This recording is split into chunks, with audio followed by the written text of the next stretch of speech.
നല്ല അടിപൊളി മാനേജറാവണോ അറിഞ്ഞിരിക്കേണ്ട ഒരു 9 കീ ബിഹേവിയേഴ്സ്. കാരണം എക്സെപ്ഷണൽ മാനേജേഴ്സിനെ നമ്മൾ എടുത്ത് നോക്കുകയാണെങ്കിൽ മനസ്സിലാക്കാവുന്ന ഒരു കാര്യമുണ്ട്. അവർ പലരും പ്രാക്ടീസിലൂടെയാണ് ആ മാനേജറിയൽ സ്കില്ല് സ്വായത്തമാക്കുന്നത്. അപ്പോൾ ഇവിടെ അങ്ങനെയുള്ള അടിപൊളിയായിട്ട് മാനേജ് ചെയ്തു പോകുന്ന ആളുകളിൽ പൊതുവേ കാണുന്ന ഒരു 9 ബിഹേവിയേഴ്സാണ് നമ്മൾ സംസാരിക്കുന്നത്. ഈ എക്സെപ്ഷണൽ മാനേജേഴ്സ് എന്ന് പറയുന്നവരിൽ ആദ്യത്തേത്, അവരെപ്പോഴും give feedback when things go right, not just wrong.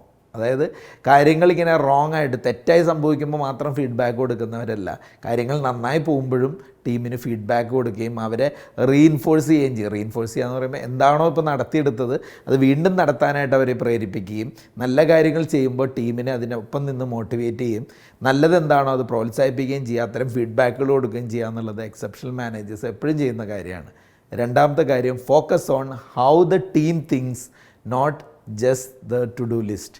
ടീമിൻ്റെ ഒരു ടു ഡു ലിസ്റ്റോ ആക്ടിവിറ്റിയോ മാത്രം നോക്കുക എന്നുള്ളതല്ല, എൻ്റെ ടീം എങ്ങനെയായിരിക്കും ചിന്തിക്കണേ, ഞാൻ പറഞ്ഞ ഈ കാര്യം അവരെങ്ങനെ ഉൾക്കൊള്ളും. അതായത് നമ്മളിപ്പോൾ ഒരു തീരുമാനം എടുത്ത് മുന്നോട്ട് നീങ്ങുകയാണെങ്കിൽ അത് അവർക്ക് എത്രത്തോളം സ്വീകാര്യമായിട്ടുണ്ട്, അവർക്ക് എത്രത്തോളം മനസ്സിലായിട്ടുണ്ട്, ഇങ്ങനെ ചിന്തിക്കുന്ന ആളാണ് exceptional manager. Third one is make team motivation inevitable rather than desirable. ടീമിന് മോട്ടിവേഷൻ കൊടുക്കുക, മോട്ടിവേറ്റഡായി ടീം നിൽക്കുക, ഇൻസ്പയർഡായി നിൽക്കുക എന്ന് പറയുന്നത് ഒരു വലിയ ഒരു എന്താ പറയുക, ഒരു വലിയ ആവശ്യം തന്നെയാണ്, വലിയ കാര്യമാണെന്ന് മനസ്സിലാക്കുക. ജസ്റ്റ് എപ്പോഴെങ്കിലും മാത്രം കൊടുക്കേണ്ട ഒരു കാര്യമല്ല. അതായത് അവരെ പർപ്പസുമായിട്ട് അലൈൻ ചെയ്യുക, അവരെ മോട്ടിവേറ്റ് ചെയ്ത് നിർത്തുക, അവർക്ക് കിട്ടേണ്ട ഇൻസെൻറ്റീവ്സോ അല്ലെങ്കിൽ അവരെ എന്താണോ പ്രോത്സാഹിപ്പിക്കാൻ പറ്റുന്ന കാര്യങ്ങൾ അത് കൊടുത്ത് തന്നെ ടീമിനെ മോട്ടിവേറ്റ് ചെയ്യാൻ പറ്റുള്ളൂ എന്നുള്ള ചിന്തയോടുകൂടി നിൽക്കുക. നാലാമത്തെ കാര്യം, ask questions instead of giving all the answers. നമുക്ക് എല്ലാ കാര്യവും അറിയാമായിരിക്കും, പക്ഷേ എല്ലാത്തിനും ഉത്തരം കൊടുക്കുക എന്നുള്ളതല്ല, നല്ല ചോദ്യങ്ങൾ. പലപ്പോഴും ആൻസേഴ്സ് പറയേണ്ട സാഹചര്യം അവർ വരുമ്പോൾ അവർക്കതൊരു ഡിപ്പെൻഡൻസി ആയിരിക്കും. ക്വസ്റ്റ്യൻസ് ബിൽഡ് സ്കിൽസ് എന്നാണ്. നല്ല ചോദ്യങ്ങൾ ചോദിക്കുമ്പോഴാണ് ടീമിലുള്ള ആളുകൾ വിജിലൻ്റ് ആകുന്നതും അതിനുവേണ്ടിയുള്ള കഴിവുകൾ നേടിയെടുക്കുന്നതും. അഞ്ചാമത്തെ കാര്യം, teach resilience instead of shielding from failure. തോൽക്കുമെന്നുള്ള ഭയത്തിൽ അവർക്കൊരു കവചമായി നിൽക്കുക എന്നുള്ളതല്ല, തോൽവിയിൽ നിന്നും തിരിച്ചു വരാനും പുറത്ത് കിടക്കാനുമുള്ള കഴിവ് അവരിൽ നേടിക്കൊടുക്കുക, റെസിലിയൻസ്, ആ പവർ കൊടുക്കുക. Learning to recover from failure build confidence in team എന്നാണ്, അത് ശ്രദ്ധിക്കുക. ആറാമത്തെ കാര്യം, offer support proactively not just when ask.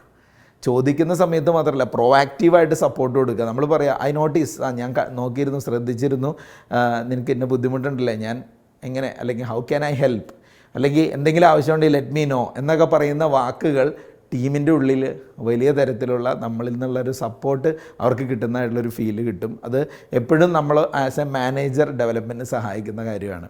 ഏഴാമത്തെ കാര്യം, manage the team's energy not just time. അവരുടെ എനർജി, ഇവിടെയാണ് ഒരു ദിവസം രാവിലെ തന്നെ നമ്മുടെ മാനേജർ ടീമിലുള്ള ആളുകളെയൊക്കെ ശരിക്കും ഒന്ന് മുഖത്ത് നോക്കണം, അവരൊന്ന് കാണണം. ഇനി ഔട്ട് ലൊക്കേഷനിലുള്ള ആളുകളാണെങ്കിൽ ഒന്ന് വിളിച്ച് ശബ്ദം കേൾക്കണം. കാരണം എനർജറ്റിക് ആണോ ടീമെന്ന് ഉറപ്പുവരുത്തണം. And energised day is worth ഒരു 100 എക്സോസ്റ്റഡ് വൺസ് എന്നാണ് പറയുന്നത്. 100 ദിവസം പ്രവർത്തിക്കുന്നതിനേക്കാളും ചിലപ്പോൾ, അല്ലെങ്കിൽ ഒരു ക്ഷീണിതനായി 100 ദിവസം പ്രവർത്തിക്കുന്നതിന് തുല്യമായിരിക്കും ഒരു ഒറ്റ എനർജറ്റിക് ഡേ എന്ന് പറയുന്നത്. ആ എനർജറ്റിക് ഡേ ഉറപ്പുവരുത്തലാണ് ഒരു മാനേജറുടെ ഉത്തരവാദിത്വം. എട്ടാമത്തെ കാര്യം, adapt their leadership to fit each person's needs. അതായത് ഫെയർനെസ് എന്ന് പറയുന്നത് എല്ലാവർക്കും ഒരേപോലെ കാര്യം കൊടുക്കുക എന്നുള്ളതല്ല, ഓരോ ആളുകൾക്കും അവരുടേതായ യുണീക്ക് നീഡ്സുകൾ ഉണ്ടാവും. നമ്മുടെ ടീമിലുള്ളവരുടെ ഒറ്റ കാര്യം ഒരേ രീതി ടീമിനോട് മൊത്തം ഇടപെടലിൽ കൊണ്ടുവരിക എന്നുള്ളതല്ല, ടീമിലെ ആളുകളെ മനസ്സിലാക്കി അവരുടെ ആവശ്യങ്ങൾ മനസ്സിലാക്കി അവർക്കനുസരിച്ച് നമ്മുടെ ലീഡർഷിപ്പിനെ ഒന്ന് ചേഞ്ച് ചെയ്ത് പ്രവർത്തിക്കാൻ സാധിക്കുക എന്നുള്ളതാണ് ലീഡർക്ക് ഉണ്ടായിരിക്കേണ്ട പ്രധാനപ്പെട്ട ക്വാളിറ്റി. ആൻഡ് ഫൈനലി, 9ാമത് പറയാനുള്ളത്, focus on the right things not just doing them right. അതായത് doing the wrong things perfectly still a waste എന്ന് മനസ്സിലാക്കുക. ഒരു റോങ് കാര്യമാണ് ചെയ്യുന്നതെങ്കിൽ എത്ര പെർഫെക്റ്റായിട്ട് ചെയ്താലും അവസാനം അത് വേസ്റ്റായി മാറും.